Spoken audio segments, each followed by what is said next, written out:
Welcome back to Darnley Cyber Café, where the coffee is strong, conversations are cozy, and the tech is getting a little too close for comfort. Today, I'm stepping into a topic that feels like it came straight out of a sci-fi novel. But it's here, now, simmering like the crema on your morning latte. I'm talking biorobotics, the merging of biological systems and robotics. Human meets machine, flesh meets code. Neurons meet network. I am a cybernetic organism, living tissue over a metal Sorry, that was too tempting. In all seriousness now, pull up a chair. This one's part exciting, part unsettling, and 100% relevant to the future we're stepping.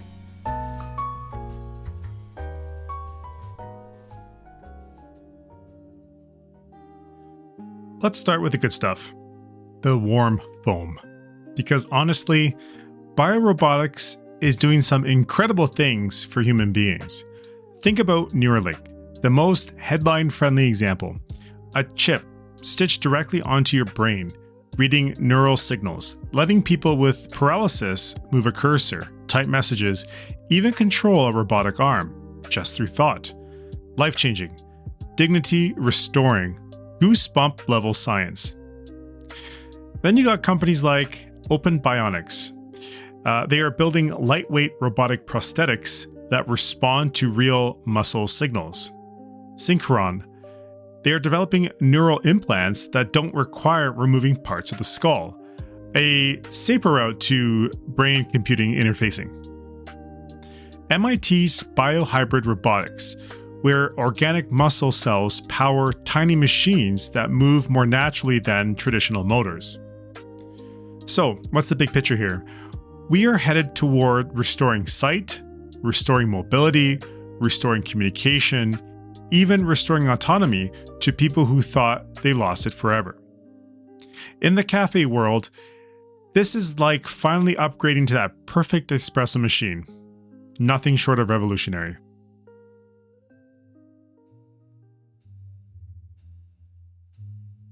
Now, of course, let's get to the darker side of body tech integration.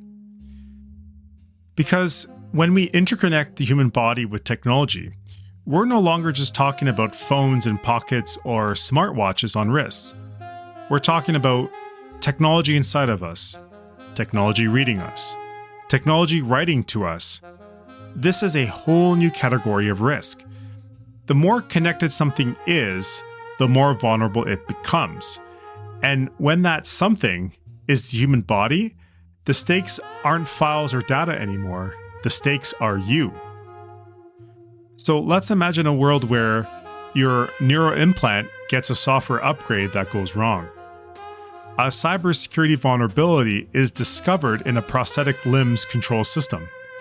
Your brain-computer implant collects behavioral data, and someone wants to monetize it, or worse, control you.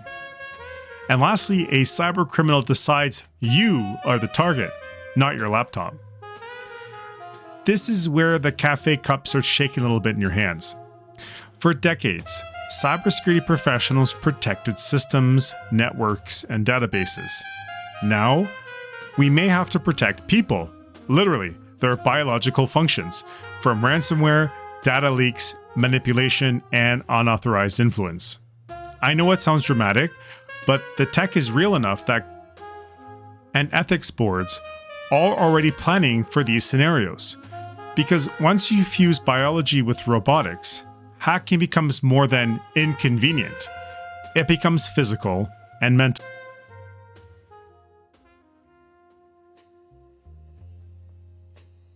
We're entering an age where your body can benefit from robotics, faster, stronger, more capable, while simultaneously becoming part of the digital ecosystem. Yes, I would cue the Daft Punk song if I wouldn't get a copyright violation. Ecosystems, as we know from the digital world, attract exploiters, opportunists, black hat explorers, nation-state actors, and yes, that one hacker who just wants to cause chaos. Imagine sitting here in the cafe, sipping your flat white, and your neural implant pings you. Security update required. Do you click yes? Define click. Do you trust it? What if skipping the update puts you at risk, but installing it puts you at someone else's mercy? These are new dilemmas brewing in the pot, and we're only scratching the surface in this episode. Let's talk reality now, not just sci-fi. Neuralink patients have already shown dramatic improvements, but the company has admitted that implants can malfunction, overheating, or shifting slightly. However, I am certain that they will iron out these kinks in time, as this was just recently released. Pacemakers and insulin pumps have been proven hackable in controlled studies, not to harm people, but to show the risk with antiquated systems operating these things. Cochlear implants hold information about users' listening patterns. Smart prosthetics rely on Bluetooth connectivity. Some rely on cloud services, which, as you know, can always be breached. So we're turning people into literal computer networks, and networks, by definition, must be secured.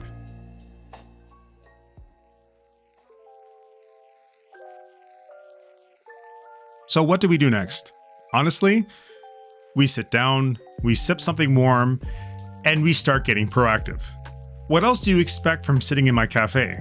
Proactive measures in any aspect of our lives is fundamental.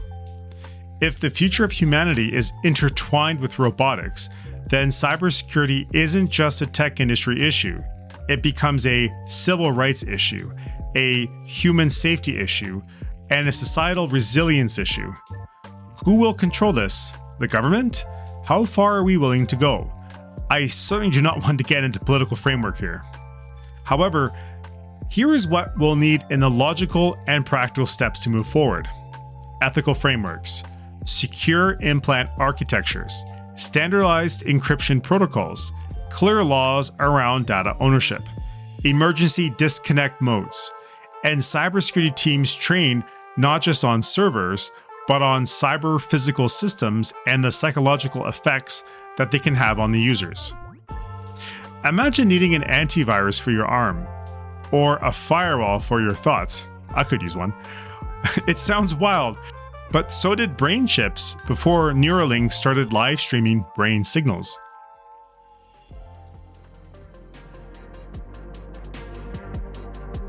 Biorobotics will absolutely transform lives. Maybe yours, maybe mine, maybe someone you love. We will likely see paralysis reversed, sensory loss restored, and cognitive disabilities supported in ways that feel like miracles overnight. But miracles always come with a price, and we need to make sure the price isn't our autonomy, our safety, or our humanity. So as you finish your coffee today, remember, what we build next does not just plug into a power outlet, it plugs into us. And we better get the security right. Believe me, I see how it is with computers today, and I'm urging caution as we go into this next phase of our advancements. If your brain isn't buzzing yet, trust me, the future will give you plenty more reasons to come back for another cup. If today's episode got your mind buzzing, your curiosity sparked, or your coffee tasting just a little more futuristic, share this episode with someone who loves technology or needs to understand where we're headed. Hit that follow subscribe button so you don't miss the next deep dive from the cafe. And hey, any or all support helps this little cyber cafe keep brewing more episodes. Thank you for stopping by Darnley Cyber Cafe. As always, stay curious, stay caffeinated, stay secure, and remember, knowledge is power.